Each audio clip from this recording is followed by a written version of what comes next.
WWE rolled into Turin for Clash in Italy, the company's latest PLE, headlined by World Championship matches featuring Roman Reigns and Cody Rhodes, and 2 WrestleMania rematches. So yeah, a lot going on. You'd have to say it was quite a star-studded card in front of a hot crowd. So without further ado, let's get straight into things. And we started things off with Cody Rhodes taking on Gunther.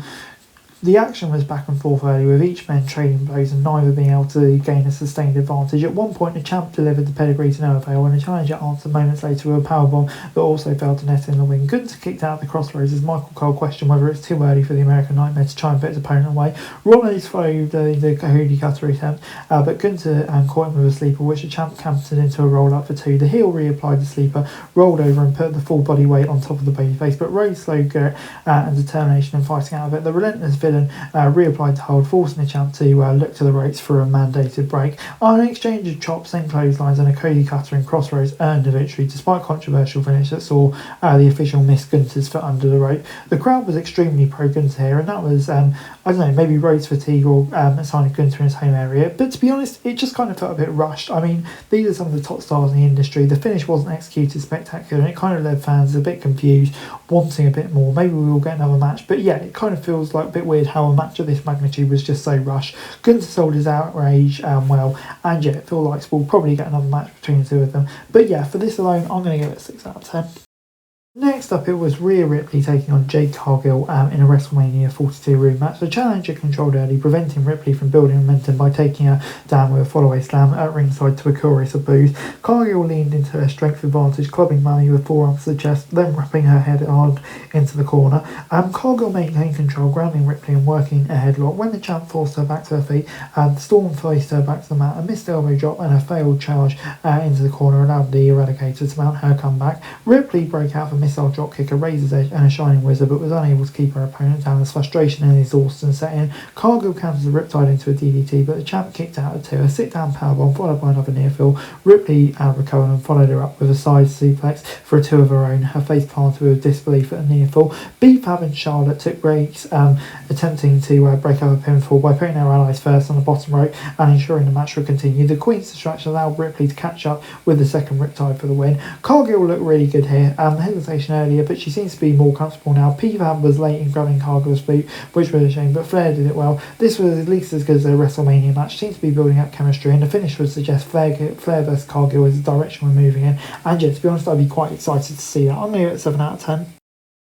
Brock Lesnar then entered the arena to a thunderous ovation before his match against David Femi. The ruler entered to a camera-shaking ovation of his own in what felt like the final moments for a titanic match-up. Lesnar attacked before the bell, opening bell, bull-rushing the former NXT champ, delivering an F5, adding a second, third, fourth, covered, but Femi kicked out, much to the disbelief of Brock. He then applied the Kimura, but Femi fought out and slammed into the mat, forcing him to break the hold. Femi tried for a chokeslam, but only heel escaped and delivered a 5th F5, only for him to kick out again. The Beast kicked out for a chokeslam before the action settled to the floor. There, Lesnar delivered an F5 through the table. Femi stood up, showing no ill effect, re-entering wearing where he was manhandled by Lesnar. One last F5 and felled Femi, earning Lesnar the win. There'll be plenty of arguments that saying that Femi should have won here. I do get it. Femi was booked strongly. He absorbed everything thrown at him.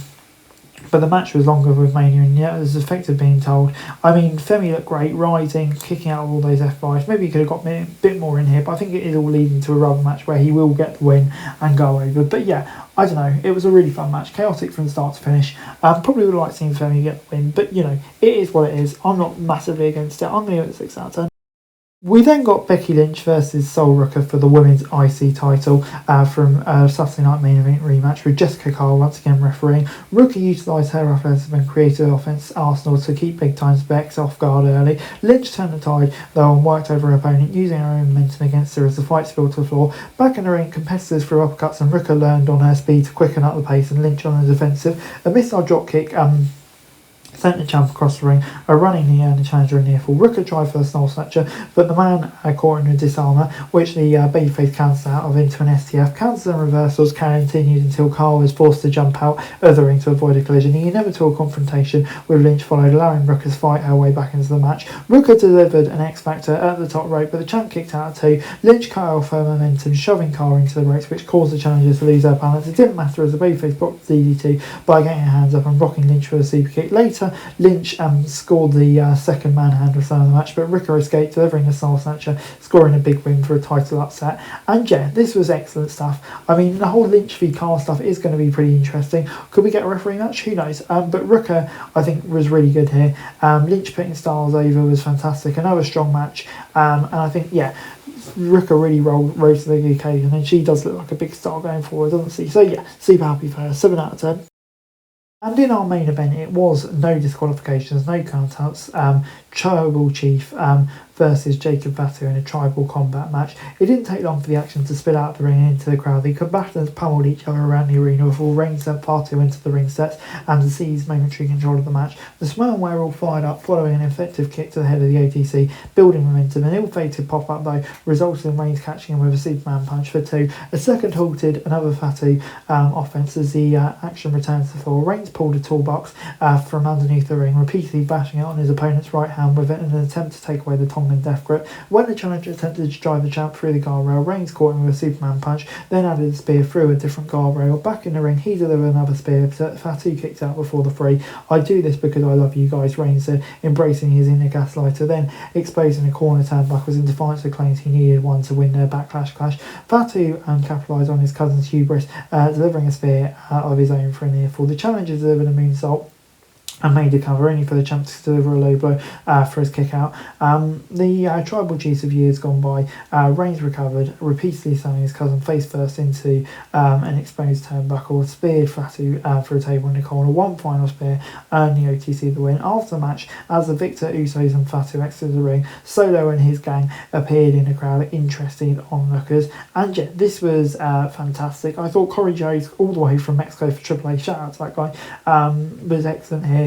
With commentary. Reigns again relied on the turnbuckle moment, but the tribal chief, as we know him, during his heel run is kind of back, and I thought it really worked. The match was hardcore, packed full of storylines. I don't think the outcome was really ever in doubt, but yeah, it's going to be interesting to see where Fatu goes now, how Lo Solo and his gang fit into it, but I just, on the whole, found it's really fun, and Jack gets 7 out of 10 from me.